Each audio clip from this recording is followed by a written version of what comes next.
اب آپ اس مبارک سلسلے کا آخری حلقہ سماعت فرمائیں۔ الحمد للہ وکفا والصلاة والسلام علی خاتم الانبیاء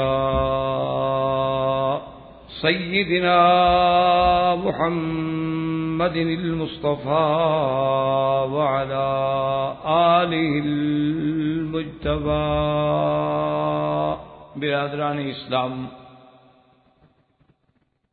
واجب الاحترام بزرگوں، دوستوں، بھائیوں، عزیز نوجوانوں، خلافت راشدہ اور خلفاء راشدین رضوان اللہ علیہم اجمعین کی سیرت، فضائل، مناقب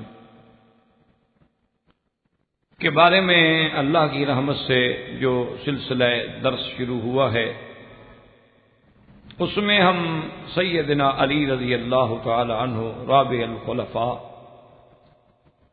داماد محمد مصطفیٰ، ابن عم النبی المجتبی صلی اللہ علیہ وسلم کی شان، فضیلت، آپ کی خلافت، آپ کی عظمت کے بارے میں بیان کر رہے تھے کہ اللہ تبارک و تعالی نے سیدنا علی رضی اللہ تعالی عنہ کو بڑی عظمتوں سے نوازا، باعتبار نسب، باعتبار حسب، باعتبار سبقت فی الاسلام، باعتبار جہاد کہ آپ مجاہدین اسلام، بلکہ بطل من ابطال الاسلام۔ اور پھر سیدنا علی رضی اللہ تعالی عنہ کو اللہ نے علم سے، اللہ نے قضا سے، اللہ نے جمال سے، اللہ تبارک و تعالی نے کمالات سے نوازا۔ اور سیدنا علی رضی اللہ تعالی عنہ نے اپنی زندگی میں اطاعت محمد مصطفیٰ، محبت محمد مصطفیٰ صلی اللہ علیہ وسلم اور خلفاء راشدین رضوان اللہ علیہم اجمعین کے ساتھ انتہائی محبت، پیار سے زندگی گزاری کہ جیسے وہ یک جان دو خالق۔ اسی لیے سیدنا علی رضی اللہ تعالی عنہ کا ایک بڑا مشہور قول ہے کہ کسی آدمی نے سیدنا علی رضی اللہ تعالی عنہ سے آ کے پوچھا، شاید وہ پوچھنے والا خوارج میں سے تھا،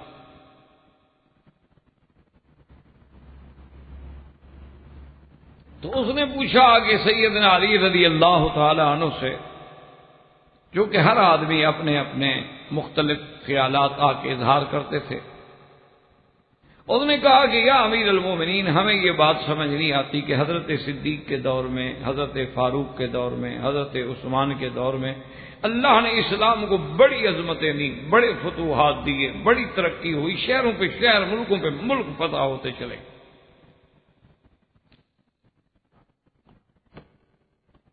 لیکن آپ نے جب سے خلافت کا بوجھ اٹھایا ہے تو ہمیں سمجھ نہیں آتی کہ کیا وجہ ہے کہ اس کے بعد فتوحات کا وہ دور جو تھا وہ رک گیا۔ تو یہ سیدنا علی کی شان ہے، اور آپ کا بڑا عظیم جواب ہے کہ آپ نے فرمایا کہ بات بڑی آسان ہے کہ جب ابو بکر، عمر، عثمان امیر تھے تو علی ان کا وزیر تھا، اور جب میں امیر بن گیا، تمہارے جیسے لوگ وزیر بن گئے، تو فتوحات کیسے ہوں؟ اسی طرح جب ابن القبا اور قیس بن عبادہ نے پوچھا، اس نے کہا کہ حضرت علی آپ ہمیں ایک بات بتائیں کہ سیدنا ابو بکر، سیدنا عمر، سیدنا عثمان کے بارے میں آپ کی رائے کیا ہے؟ ایک تو یہ ہوتا ہے نا کہ چلو بھئی آدمی نہ چاہتے ہوئے بھی تو کسی حکومت میں وقت گزارتا ہے نا،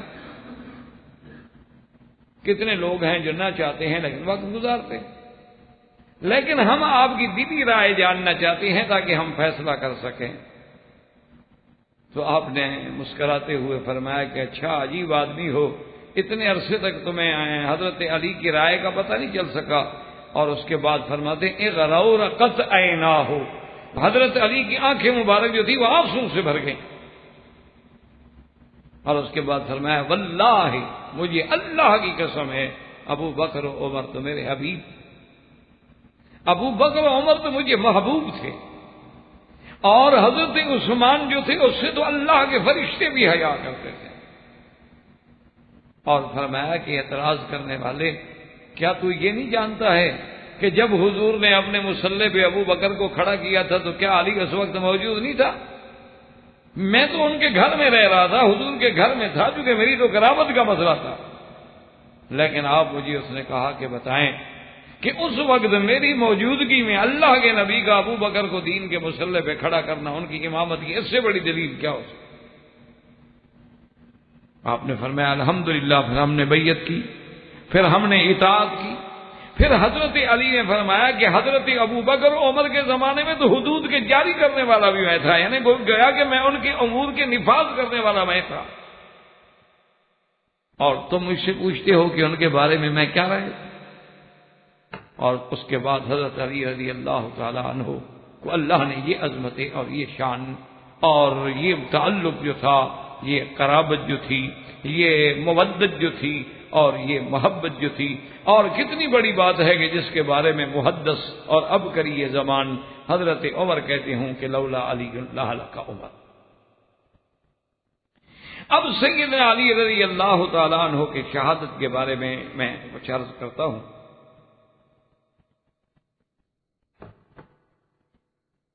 اور شہادت سے قبل آپ یہ غور فرمائیں کہ سیدنا علی رضی اللہ تعالی عنہ کو اپنے دور میں عجیب یعنی ابتلا اور فتنوں سے گزرنا پڑا ہے۔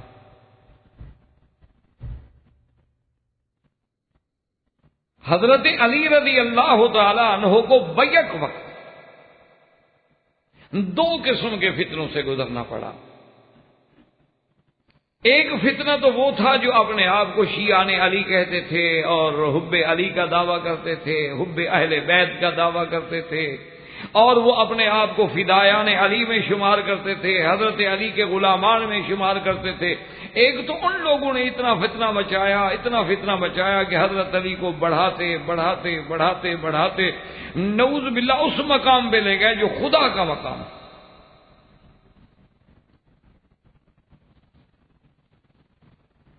تو یہ ایک بہت بڑا ابتلا ہوتا ہے انسان کے لیے کہ انہوں نے حب اہل بیت میں اور حب علی رضی اللہ تعالی عنہ میں اتنا غلب کیا کہ نعوذ باللہ ثم نعوذ باللہ کہ پہلے تو ان کو صرف امام بنایا نا، اور یہ عقیدہ بنایا کہ امام کا مقام جو ہے وہ نبوت سے زیادہ ہوتا ہے، یعنی امام کا مقام نبوت سے بھی زیادہ ہے۔ وہ کہتے ہیں کہ ہر نبی جو ہے وہ امام کی بیعت کرتا ہے، اور اس کے بعد اتنا آگے بڑھے کہ باقاعدہ کتابوں میں موجود ہے، انہوں نے کہا کہ حضرت علی تو خود کہتے تھے کہ انا مخرج القبور وانا آمر بنفخ الصور وانا الحی الذی لا یموت نعوذ باللہ ثم نعوذ باللہ۔ وہ کہتے تھے کہ حضرت علی کہتے ہیں کہ قبروں سے نکالنے والا تو میں ہوں، سور پھونکنے کا حکم دینے والا تو میں ہوں، اور میں تو ایسا زندہ ہوں جس کو کبھی موت نہیں آئے گی، نعوذ باللہ، یعنی یہ خدائی صفات۔ اور بعض لوگوں نے اس قدر مبالغے کیے کہ انہوں نے کہا کہ نہیں، حضرت علی رضی اللہ تعالیٰ عنہ تھے تو ابن ابی طالب، اس میں کوئی شک نہیں، لیکن ایک مقام ایسا آیا تھا کہ ان اللہ حل فی علی، اللہ میاں خود حضرت علی میں حلول کر گئے۔ اب وہ ظاہر میں تو حضرت علی تھے لیکن باطن میں خود خدا تھے۔ ایک طرف اس فتنے کا مقابلہ کرنا پڑا۔ اچھا، اور دوسری طرف بالعکس ایک خوارج کا گروہ پیدا ہوا، نواصب کا گروہ پیدا ہوا، جو اہل بیت رسول سے اتنے بڑے دشمن تھے، اتنے بڑے نعوذ باللہ مخالف تھے کہ وہ سیدنا علی رضی اللہ تعالیٰ عنہ کو مسلمان ماننے کے لیے تیار نہیں۔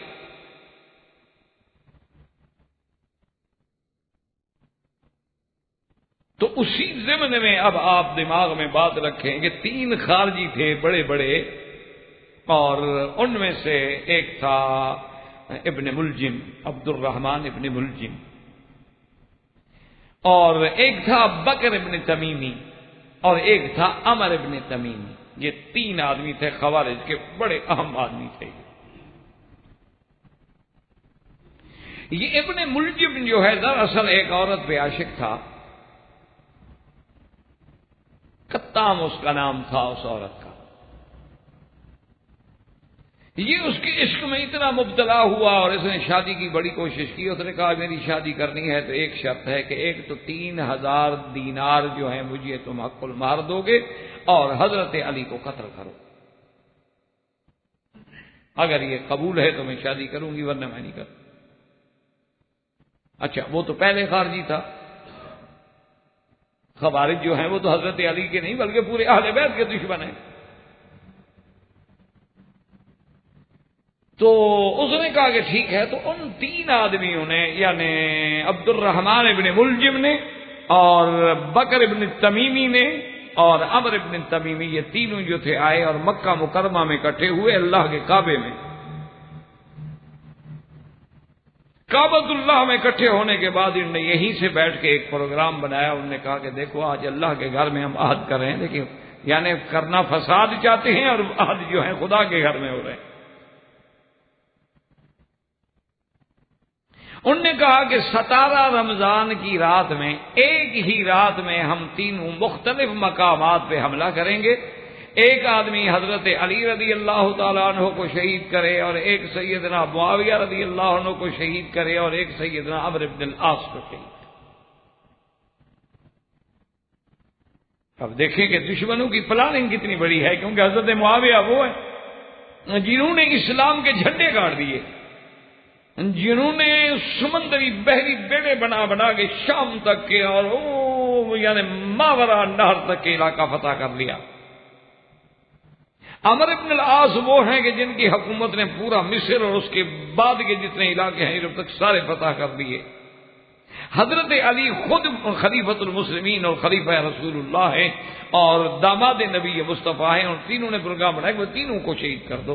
جب یہ تین نہیں رہیں گے اسلام کی قوت دھڑام سے گر جائے گی۔ مقصد تو اسلام کو نقصان دینا ہے، لیکن ان کے ذمن میں تو یہ تھا کہ جی جب تک یہ ہے نا نعوذ باللہ وہ فتنہ ختم نہیں ہو سکتا۔ کیوں؟ ہر دشمن جو ہے نا وہ یہی سمجھتا ہے، جیسے کہ فرعون نے موسیٰ علیہ السلام کے مقابلے پہ اپنی قوم سے کہا تھا کہ ضرونی اقتل موسیٰ، مجھے چھوڑو بس، مت روکنا مجھے، انی اخاف ان یبدل دینکم او ان یظہر فی الارض الفساد۔ فرعون نے کہا مجھے ڈر ہے کہ موسیٰ علیہ السلام کہیں تمہارا دین نہ بدل دیں اور زمین میں فساد نہ پھیلائیں۔ فرعون کہتے ہیں پیغمبر فساد پھیلائے گا۔ یعنی اللہ کی شان ہے نا کہ جو آدمی بھی حق کی بات کرے تو دوسرے کے لیے تو مفسد ہوتا ہے۔ اسی لیے آج پوری دنیا میں دیکھ لیں، چیشان میں دیکھ لیں، بوسنیا میں دیکھ لیں، کشمیر میں دیکھ لیں، فلسطین میں دیکھ لیں، جو اپنا حق مانگتے ہیں وہ دہشت گرد ہیں، وہ مفسد ہیں، اور جو ان کو مار رہے ہیں وہ امن پسند ہیں، امن کر رہے ہیں۔ یعنی خرد کا نام جنو رکھ دیا اور جنو کا نام خرد، اور جو چاہیں تیرا حسن کرچ مساس۔ تو اس زمانے میں بھی یہی عالم تھا کہ سیدنا علی، سیدنا معاویہ، عمرو بن العاص، ان صحابہ عظیم الشان جلیل القدر صحابہ، کاتب وحی، ان کو شہید کر دو تاکہ فساد ختم ہو۔ تو ان تینوں نے پروگرام بنایا۔ تو عبد الرحمن ابن ملجم جو تھا اس نے کہا کہ مجھے تو چھوڑو بس، میں تو حضرت علی کو شہید کروں گا، باقی تم دونوں تقسیم کر لو۔ تو انہوں نے کہا کہ ٹھیک ہے، ایک عمرو بن العاص کو شہید کرے گا، ایک معاویہ کو شہید کرے گا، اور آج ہی مکے سے نکل جاؤ، اپنے اپنے مقام پہ پہنچ جاؤ۔ 17 رمضان کی رات میں ہم نے ایک ہی رات میں حملہ کرنا ہے تاکہ صبح کو تینوں اسلام کے ستون جو ہیں وہ گر جائیں۔ تو یہ عبد الرحمن بن ملجم کوفہ میں آیا۔ اس وقت سیدنا علی رضی اللہ تعالیٰ عنہ کوفہ میں تھے، دارالخلافہ کوفہ تھا، اور اس وقت کوفہ جو ہے وہ مرکز علم و رشد، بڑے بڑے صحابہ اجلہ، حضرت عبداللہ بن مسعود رضی اللہ تعالیٰ عنہ جیسے صحابہ جو ہیں سب مرکز کوفہ میں تھے۔ تو یہ جب آئے تو سیدنا علی رضی اللہ تعالی عنہ صبح کی اذان ہونے کے بعد آپ اپنے گھر سے نکلے، اور آپ اپنے گھر سے جب چلتے تھے تو کہتے آتے تھے الصلاۃ الصلاۃ الصلاۃ، تاکہ جو لوگ قریب قریب میں ہیں وہ بھی سن لیں اور وہ بھی نماز میں پہنچ جائیں۔ تو حضرت علی رضی اللہ تعالیٰ عنہ زور زور سے کہتے تھے الصلاۃ الصلاۃ، اور وہ دشمن جو ہے عبد الرحمن میں ملجم وہ راستے میں چھپ کے کھڑا تھا، جو ہی آپ مسجد کے قریب آئے تو ظالم نے تلوار سے آپ پہ حملہ کیا، اور وہ حملہ اتنا شدید تھا کہ سر مبارک سے لے کر یہ پورا حصہ کاٹ دیا، اور آپ کا سینہ مبارک اور سارا کٹ گیا اور خون سے بھر گیا حضرت علی کے۔ اور لوگوں نے بھاگ کے ابن ملجم کو پکڑ لیا، وہ پکڑا گیا، لیکن حضرت علی تو شہید ہو چکے، لیکن آپ 2 راتیں اس کے بعد زندہ رہے۔ یہ حملہ جب ہوا ہے تو آپ نے جمعرات اور جمعہ کا 2 دن جو ہے حملے کے بعد بھی آپ زندہ رہے، اور لیلۃ السبت میں آپ کی وفات ہوئی، اور حضرت حسن، حضرت حسین اور عبداللہ ابن جعفر، حضرت جعفر کے بیٹوں نے حضرت علی رضی اللہ تعالیٰ عنہ کو غسل دیا، اور آپ کے بڑے بیٹے چونکہ سیدنا حسن رضی اللہ تعالیٰ عنہ ہیں، انہوں نے آپ کا جنازہ پڑھایا، اور ثم دفن بالکوفۃ، آپ کو کوفے میں دار الامارۃ، دار الامارہ کوفہ میں حضرت علی رضی اللہ تعالیٰ عنہ کو دفن کیا گیا رضی اللہ تعالیٰ عنہ وارضاہ، عاشا سعیدا ومات شہیدا۔ حضور صلی اللہ علیہ وسلم کی پیشین گوئی جو تھی وہ بالکل عین پوری ہوئی۔ حضور صلی اللہ علیہ وسلم نے فرمایا تھا اشکر رجال ثلاثۃ، آپ نے فرمایا تھا کہ لوگوں میرے صحابہ سن لو، 3 شخص بدبخت ہیں پوری دنیا میں، یعنی کافر بھی بدبخت ہوتے ہیں، شقی ہوتے ہیں، معنی یہ ہے کہ وہ بدبختی کی آخری حد پہ پہنچے ہوئے۔ اشکر ناسی، اشکار بعد میں آتا ہے رجلان، اور بعد میں آتا ہے ثلاثۃ۔ صحابہ نے پوچھا حضور وہ کون بدبخت ہیں؟ فرمایا ایک تو قابیل جس نے سب سے پہلے اپنے بھائی حابیل کو قتل کیا اور دنیا میں قتل کی بنیاد رکھی اس بدبخت نے، آدم علیہ السلام کے بیٹے نے۔ اول من سن القتل، سب سے پہلے جس نے قتل کی بنیاد رکھی ہے۔ اور آپ نے فرمایا اس کے بعد آخر الناقۃ احیمر سمود، وہ سرخ رنگ کا آدمی جس نے حضرت صالح علیہ السلام کی اونٹنی کو، جو قوم صالح نے معجزہ مانگا اور اللہ نے حضرت صالح علیہ السلام کی دعا قبول کر کے معجزہ عطا فرمایا، اور اونٹنی جو تھی پتھر سے نکل آئی، پیغمبر نے کہا لا تمسوها بسوء، اب اس کو نقصان نہ پہنچانا، لیکن فَعَقَرُوا النَّاقَةَ فَعَتَوْا عَنْ أَمْرِ رَبِّهِمْ، ان ظالموں نے اس اونٹنی کو ذبح کیا، اور مارنے والا کون تھا؟ یہ سرخ رنگ کا آدمی جو تھا، یہ اشقا قوم ثمود، سب سے بڑا بدبخت۔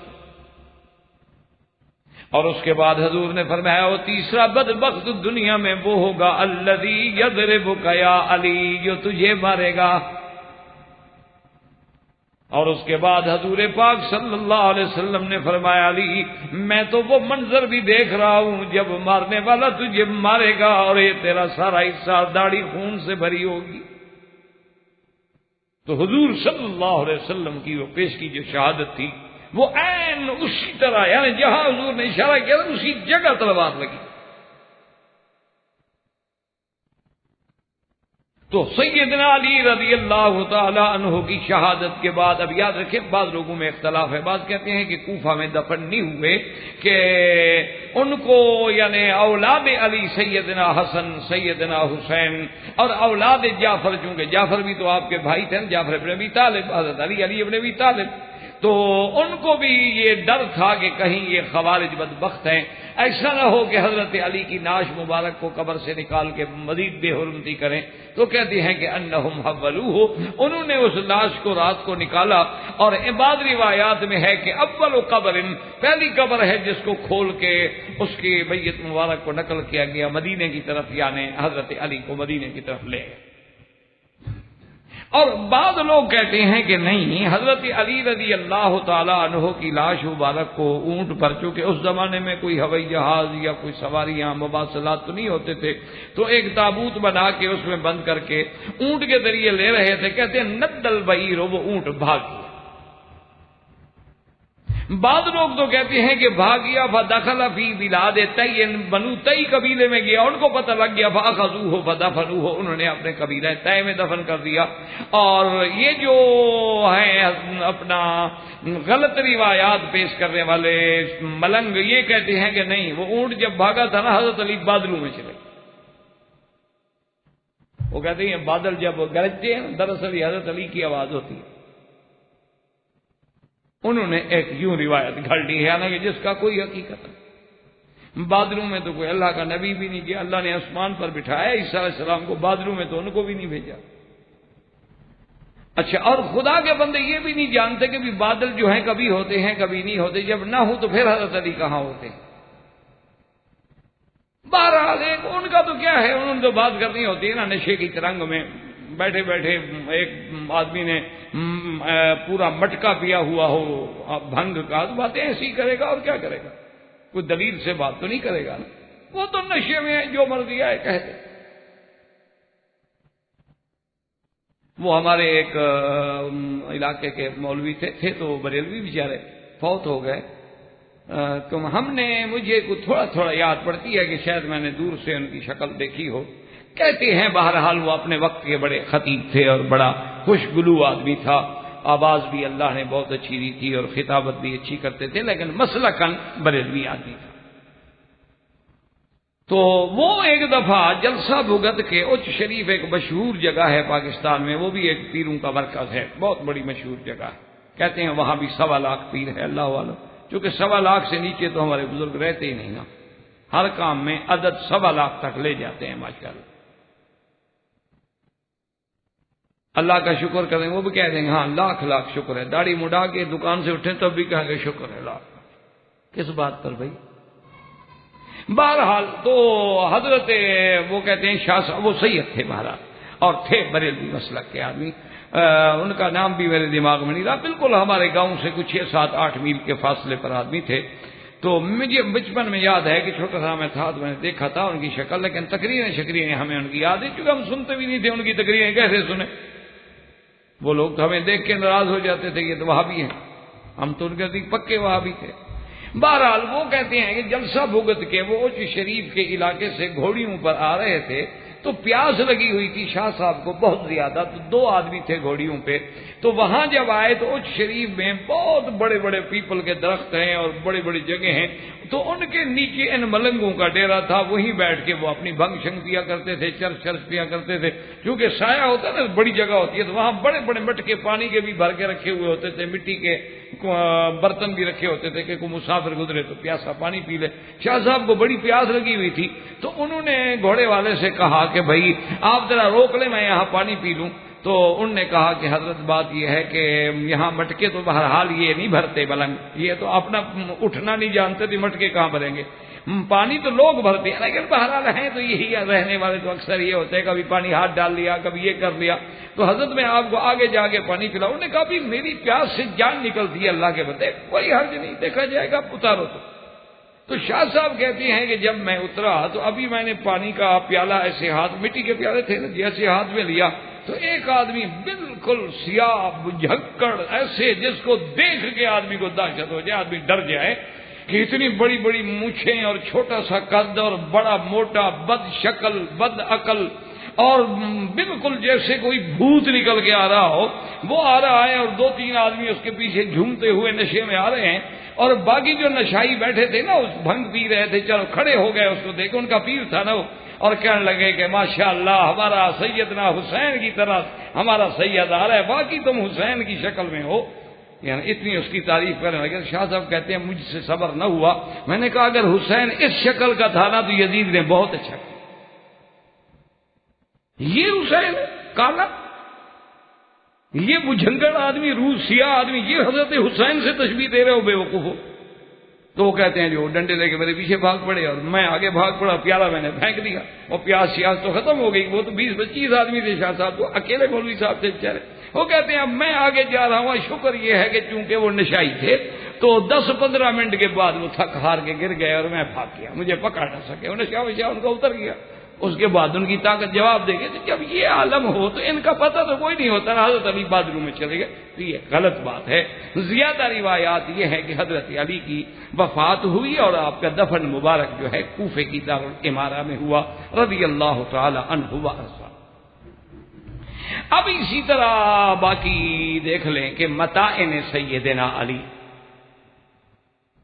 اب خدا کی شان دیکھو، جیسے میں نے آپ کو عرض کیا نا کہ حضرت علی رضی اللہ تعالیٰ عنہ تو بڑے امتحان میں آ گئے نا کہ ایک دفعہ دشمن بڑھا رہا ہے اور دوسرا گرا رہا ہے۔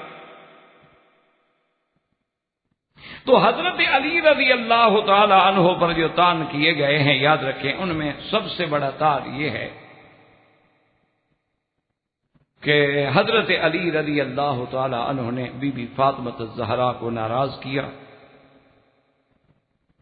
اور بی بی فاطمہ الزہرا کو جو ناراض کرے تو حضور نے فرمایا من اغضبها فقد اغضبنی، جو بی بی فاطمہ کو ناراض کرے اس نے مجھے ناراض کیا، اور جو اللہ کے نبی کو ناراض کرے اس نے اللہ کو ناراض کیا۔ تو حضرت علی نے تو اتنا بڑا جرم کیا ہے کہ اتنا بی بی کو ستایا کہ نعوذ باللہ بی بی پانی بھی اپنے ہاتھ سے مشکیزہ بھر کے لاتی تھی اور چکی بھی اپنے ہاتھ سے پیستی تھیں، ان کے ہاتھوں میں بھی نشان پڑ گئے تھے۔ اتنی خدمت کے بعد حضرت علی نے صلہ یہ دیا کہ دوسری شادی کی تیاری کر دی، اور وہ بھی ابو جہل کی بیٹی سے۔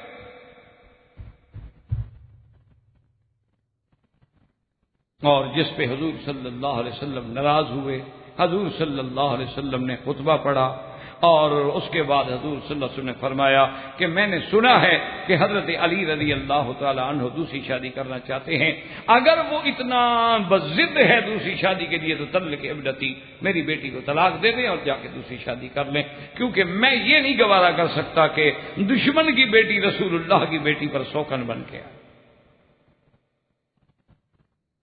تو کہتے ہیں دیکھیں جی انہوں نے حضور کو بھی ناراض کیا۔ تو اصل بات یہ ہے، آپ سمجھیں کہ سب سے پہلے مسئلہ تو یہ ہے کہ کیا دوسری شادی کرنے سے قرآن نے یا حضور کے فرمان نے منع کیا کہ حضرت علی نے غلطی کا ارتکاب کیا؟ حضرت علی نے خیال کیا، شادی کا پیغام دیا، جب حضور ناراض ہوئے تو حضرت علی روک گئے، بات ختم ہوگی، حضرت علی نے شادی نہیں کی۔ یا تو حضور صلی اللہ علیہ وسلم کے روکنے کے بعد حضرت علی شادی کر لیتے، پھر تو ٹھیک بات تھی کہ حضور بھی ناراض ہو گئے، بی بی فاطمہ بھی ناراض ہو گئی، لیکن ایک ان کا ارادہ تھا، خیال تھا کہ دوسری شادی، آخر پیغمبر علیہ السلام کی بھی تو 9 نکاح مبارک ہیں، 9 بیویاں ہیں، اگر مجھے بھی 4 کی اجازت ہے میں شادی کر لوں تو کیا حرج ہے۔ لیکن جب دیکھا کہ حضور ناراض ہو گئے ہیں تو حضرت علی نے وہ ارادہ چھوڑ دیا، اور پھر سیدہ فاطمہ الزہرا عقد علی میں فوت ہوئی اور حضرت علی نے دفن فرمایا، تو ناراضگی کا قصہ ختم ہو گیا۔ تو الزام لگانا حضرت علی پر کتنی بڑی جہالت ہے۔ الزام تو تب ہوتا جب نعوذ باللہ حضرت آپ شادی، ہاں حضرت علی نے شادی فرمائی ہے بی بی خولہ سے، لیکن وفات فاطمہ کے بعد جب بی بی فاطمہ فوت ہو گئی تو اب تو حضور کی ناراضگی بھی نہیں، ناراضگی تو تب تھی کہ بی بی فاطمہ کے موجودگی میں دوسری بیوی نہ لائیں، اس میں حضرت علی رضی اللہ تعالیٰ نے کیا قصور کیا؟ تو لہذا یہ تعین جو ہے انتہائی پادر ہوا ہے، جس کی کوئی حقیقت نہیں ہے، محض بغض ہے سیدنا علی سے، اندر کا بغض ہے، وہ ڈھونڈتا رہتا ہے کہ مجھے کوئی موقع تو ملے اعتراض کرنے کا۔ اور دوسرا تعین یہ کرتے ہیں کہ حضرت عثمان رضی اللہ تعالی عنہ کے قتل میں آپ کا حصہ تھا، اور سب سے بڑی دلیل وہ یہ دیتے ہیں اس پہ کہ حضرت عثمان کے قاتلوں سے حضرت علی نے قصاص نہیں لیا،